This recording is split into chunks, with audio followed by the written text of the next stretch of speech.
Hey, welcome back to my channel. I am Carmel Jean-Francois, owner and founder of C-Fit Coaching. Now, welcome to the 5th installment of the Ready, Set, Run series. And we're wrapping it up. So many people feel like running is just, there's nothing to it. Put on a pair of shoes and just go out for a run. And technically, that's really all there is to it, but there's a lot of things to consider as well. And I hope I covered most of them here. So what we're gonna do, we're gonna continue with the conversation. We're gonna wrap it up real nicely, and I'm gonna send you off on your way to go run.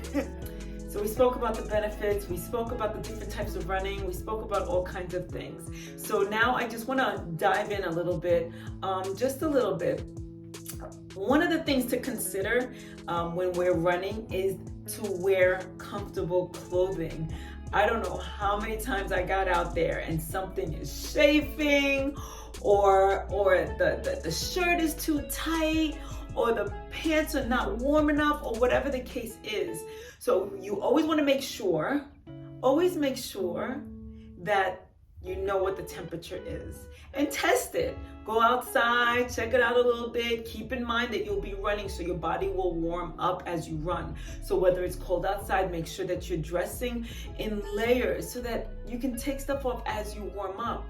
And if it's already hot outside, make sure that you're wearing you can still dress in layers and still take things off, but make sure that you're dressing for the weather. And it might take you a while to get used to how your body reacts in different temperatures, but that's definitely something to pay attention to. And something else to consider. Remember that they sell the technology in the stores. Cold gear is made to warm you up in the winter or to trap the heat inside while it wicks the sweat away. And heat gear is meant to keep you cool and wick the sweat away to make sure that it keeps you nice and dry. Before we get off the topic of wearing comfortable clothing, my ladies, make sure that you're wearing a good bra. Running is a high impact sport, so you definitely want to make sure that you get a bra that will support. You gotta support the girls while you run, especially if you're a little bit endowed on top. And if you're not, you definitely need something that will minimize, or either which way, you need something that'll minimize chafing. You don't want to take off your bra and be surprised with bruises everywhere or in places that you were not expecting it. It's happened to me. It's not fun. So make sure it fits comfortably. Make sure that you size it, test it out, especially before longer runs. Keep hydrated. That's the next tip that I have to offer you. Keep hydrated. Now, there are water bottles that are made for you to kind of like, keep it in your palm. I wish I had one to show you, but you can find all types of water bottles made for runners. And they even have that belt where you put in your little water containers and you have them as you run. And those are more or less for longer distances. What I urge you to do is make sure that you are hydrated, well hydrated, before your run. I'm talking about the night before, I'm talking about hours before, I'm talking about minutes before. Make sure that you're hydrated, so then you won't necessarily need to hydrate yourself during your run if you're doing a shorter distance run. But then you know your body, right? You know your body, you know how your bladder works. Warm up before you go out for your run. You don't want to go out too quickly and then pull a muscle. And what does a warm-up do? The warm-up literally gets the blood flowing to the muscles. It lets the body know what it's about to do. It's about to engage in activity for a certain duration of time. So definitely warm up your body, your muscles, get the blood flowing before you go out for your run. Now, what does a warm-up look like? Well, it might look like jump squats. It might look like jumping in place, jumping jacks, be running in place. It could be high knees. It could be butt kicks, leg swings. And you can also engage in dynamic stretches. What does dynamic mean? We all know basic stretches. Well, we don't sit in those stretches for too long. We get into a stretch and get out, get into another stretch and get out.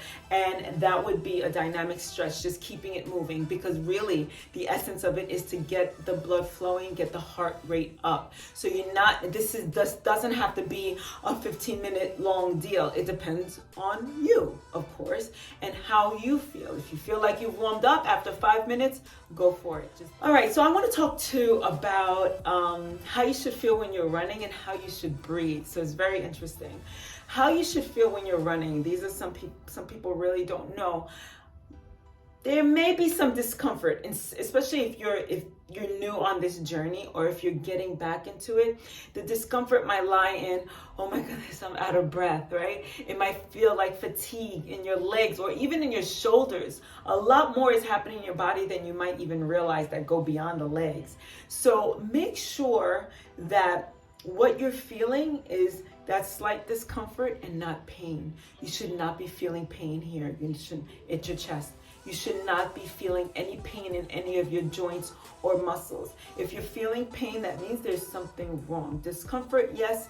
Pain, no. And consult with your physician, consult with your coach, your trainer.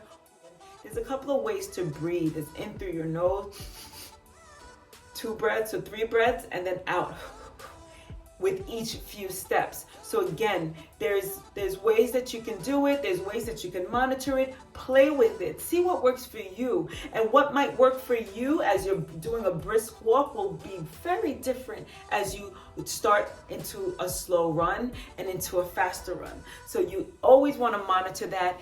Pay attention to your breathing. Number one, it'll take your mind off of the fatigue that you feel as you run. It will take your mind off of that. And number two, it will help you practice what works most efficiently for you so that you can improve each time you do go out for your run. I would love for you to like, comment, subscribe, and share to this channel.